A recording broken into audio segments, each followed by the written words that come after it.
Welcome to my YouTube channel. आज का हमारा टॉपिक है वाटर। वाटर क्या होता है? वाटर क्या कैसे मतलब वाटर तो सब लोग जानते हैं, जैसे कि हम जानते हैं water is a life, water जल ही जीवन है, ऐसा हम सब कहते हैं।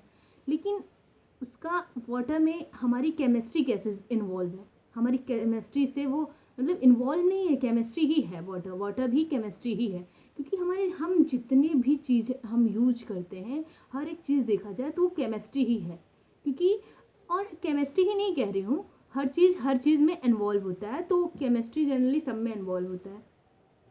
तो जो वाटर है, वाटर केमिस्ट्री में क्या है, केमिस्ट्री में उसे कैसे जानते हैं? तो जो वाटर का फॉर्मूला होता है, वाटर का जो फॉर्मूला होता है वो H2O होता है। H2O होता है। तो अब हम कह सकते हैं ना कि H2O मतलब क्या होता है, H क्या होता है, O क्या होता है। तो H हमें घबराना नहीं है, H हमारा एक एलिमेंट है और O भी हमारा एक एलिमेंट है। तो दोनों दोनों गैसियस फॉर्म में होते हैं और गैसेस फॉर्म में होते हैं। तो इसको हम एक एलिमेंट है, ये हमारे पीरियोडिक टेबल में पाया जाता है और रखा गया है। इसका उसी के बेसिक पे इसका एटॉमिक वेट जो होता है वो निकालते हैं और सब कुछ वहाँ पर इसका निर्धारित किया गया है। तो अब हमारा जो हाइड्रोजन है, ये हमारा हाइड्रोजन है और ये हमारा ऑक्सीजन है। तो ये वाटर फॉर्मूला में क्या होता है? तो H जो है वो हाइड्रोजन होता है और जो O है वो ऑक्सीजन होता है इन केमिस्ट्री में। मतलब जो H का मीन्स होता है वो हाइड्रोजन होता है और O का मीन्स जो होता है केमिस्ट्री में ऑक्सीजन होता है। अब क्या होता है in a water formula hydrogen 2 molecules and oxygen 1 molecules. जो वाटर के फॉर्मूले में हाइड्रोजन के 2 मॉलिक्यूल्स होते हैं और ऑक्सीजन के 1 मॉलिक्यूल्स होते हैं। This reason we written as, इसी कारण इसे हम H2O लिखते हैं, अब फिर क्या कहेंगे? Find the atomic weight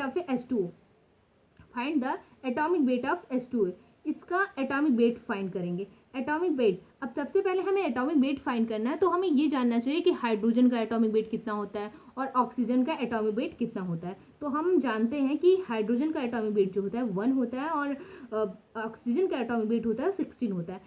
this is not ये अप्रॉक्सीमेटली होता है, बिकॉज हाइड्रोजन का जो एटॉमिक वेट होता है वो होता है 0.0002 होता है और ऑक्सीजन का होता है वो 15.699 करके होता है। तो ये हमने अप्रॉक्सीमेटली ले लिया है।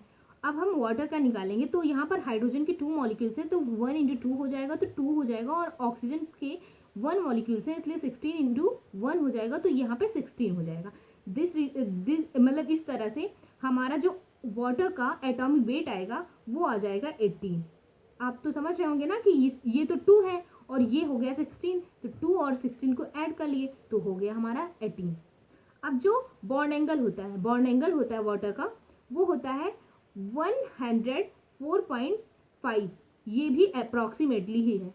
जो वाटर का बॉन्ड एंगल होता है वो होता है 104.5। अब हाइब्रिडाइजेशन जो होता है वाटर का, वो होता है sp3। अब sp3 कैसे होता है ये हमें पता करना है।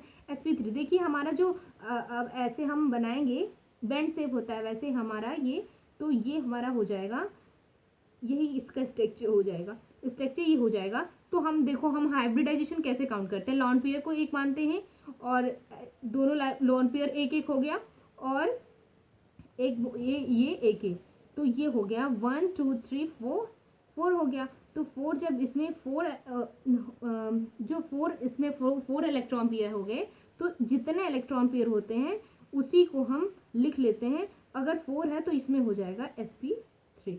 तो यहाँ पर जो वाटर में हाइब्रिडाइजेशन होता है वो sp3 होता है और इसका शेप जो होता है वो बेंट होता है। हम जानते हैं कि बहुत ही बेसिक है, जनरली सब लोग जानते होंगे, लेकिन मैंने इसे इसलिए बनाया है क्योंकि आजकल हमारे साथ क्या हो रहा है कि हम जानते तो बहुत है हाई लेवल का, बट हम बहुत ही ऐसी चीज़ें हैं जो हमें पता ही नहीं है कि क्या होता है, इसलिए मैंने इसे बनाया है। Thank you.